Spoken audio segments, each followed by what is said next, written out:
నన్ను ఎందుకు అదే ప్లేస్ తీసుకెళ్తున్నావు? నేను చావు అంచుల వరకు వెళ్ళాను. నేను ఇది ఫస్ట్ టైం కాదు, సెకండ్ టైం ఇది. మళ్ళీ అదే ప్లేస్ కి ఎందుకు తీసుకెళ్తున్నావు అని ఒక్క మాట అమ్మాయిని అడగి ఉండాల్సింది. అదేమన్నా పుణ్యక్షేత్రమా పదే పదే వెళ్ళడానికి అని నిలదీసి ఉంటే ఈ రోజు అబ్బాయికి చావు తప్పేదేమో. కేతన్ కి ఎంగేజ్మెంట్ అయిన తర్వాత వీళ్ళందరూ కలిసి సరదాగా బాలి వెళ్దామని ప్లాన్ చేశారు. ఎవరెవరు? కేతన్ వాళ్ళ సిస్టర్, తర్వాత సియా వాళ్ళ బ్రదర్ సిస్టర్, ఈ అందరూ కలిసి, ఈ 5 కలిసి బాలి వెళ్దామని ప్లాన్ చేసి మొత్తం టికెట్స్ కూడా బుక్ చేసుకున్నారు. బుక్ చేసుకున్నాక ప్రయాణం టైం దగ్గరికి వచ్చింది. అందరూ ఎయిర్పోర్ట్ కి వచ్చారు. వచ్చిన తర్వాత ఈ సియా ఏం చేసింది, నాకు బాత్రూమ్కి వస్తుందని వెళ్ళింది. వెళ్ళి వచ్చిన తర్వాత కేతన్ పాస్పోర్ట్ చిరిగిపోయినట్టుగా చూపించంగానే పాస్పోర్ట్ చిరిగిపోయింది అని చెప్పి ఎలా చిరిగింది అంటే ఎలకలు కొరికేసాయేమో అని చెప్పింది. చెప్పంగానే అప్పుడు సంజన ఏం చేసింది అంటే కేతన్ వాళ్ళ సిస్టర్ ఏమంది, ఇదేంటి అందరు పాస్పోర్ట్స్ ఒక చోటే ఉన్నాయి కదా, ఎలక కొరికితే అందరివి కొరికేయాలి కదా, మా బ్రదర్ ఒక్క పాస్పోర్ట్ ఎందుకు కొరికింది అని అనుమానంగా మాట్లాడింది. కానీ పాపం ఆమె ఇంత ఘోరమైన సంఘటన జరుగుతుందని ఎవరు ఎక్స్పెక్ట్ చేస్తారు చెప్పండి? ఎవరైనా మంచి ఆలోచిస్తారు? వాళ్ళ ఇంట్లో వాళ్ళ ఇటువంటి ఫ్యామిలీ గాని అటు ఫ్యామిలీ గాని ఏమనుకున్నారంటే ఎంగేజ్మెంట్ అయింది కదా, సగం పెళ్లితో సమానము, వెళ్తే ఏమవుతుంది పాపం, వెళ్ళని అని చెప్పేసి వాళ్ళని ఒప్పుకున్నారు, పర్మిషన్ ఇచ్చారు పాపం.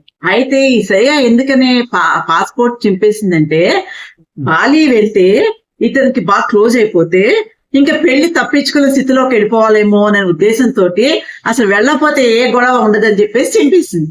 ఫ్రెండ్స్, రెండో సంఘటన జూన్ 14వ తారీఖు ఆ ప్లేస్ తీసుకెళ్ళింది అమ్మాయి.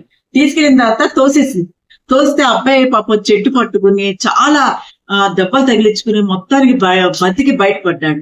అంటే దగ్గర చావంచుల వరకు వెళ్ళిపోయాడు. వెళ్ళిపోయిన తర్వాత అసలు ఆ అబ్బాయికి ఆ ఫియర్ గాని, ఆ భయం గాని, ఆ ఫేస్ లో దెబ్బలు గాని అవన్నీ ఏం చేశాడంటే కుటుంబ సభ్యులతో చర్చించి భావమని ఏడ్చేశాడు. ఏడ్చిన తర్వాత కూడా ఇది జరిగిన 3వ రోజు ఈ అమ్మాయి మళ్ళీ అదే ప్లేస్ ప్లాన్ చేసినప్పుడు ఈ అబ్బాయి ఒక చిన్న పొరపాటు అక్కడే చేశాడండి. నన్ను ఎందుకు అదే ప్లేస్ తీసుకెళ్తున్నావు? నేను చావు అంచుల వరకు వెళ్ళాను. నేను ఇది ఫస్ట్ టైం కాదు, సెకండ్ టైం ఇది. మళ్ళీ అదే ప్లేస్ కి ఎందుకు తీసుకెళ్తున్నావు అని ఒక్క మాట అమ్మాయిని అడగి ఉండాల్సింది.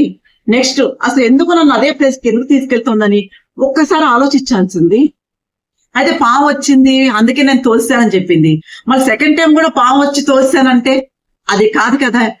ఈ అబ్బాయి అసలు ఆ ప్లేస్ కి మనం వెళ్ళొద్దు, ఇప్పటికి నేను చావు అంచుల వరకు వెళ్ళాను, మళ్ళీ నన్ను అదే ప్లేస్ కి ఎందుకు తీసుకెళ్తున్నావు? అదేమన్నా పుణ్యక్షేత్రమా పదే పదే వెళ్ళడానికి అని నిలదీసి ఉంటే ఈ రోజు అబ్బాయికి చావు తప్పేదేమో. నేనైతే ఇలా అనుకుంటున్నానండి. మరి మీరేమనుకుంటున్నారు? తప్పకుండా నా కామెంట్ సెక్షన్ లో పెట్టండి. ఇలాగే లేటెస్ట్ అప్డేట్స్ కోసం నా ఛానల్ ని తప్పకుండా మీరు ఫాలో అవ్వండి.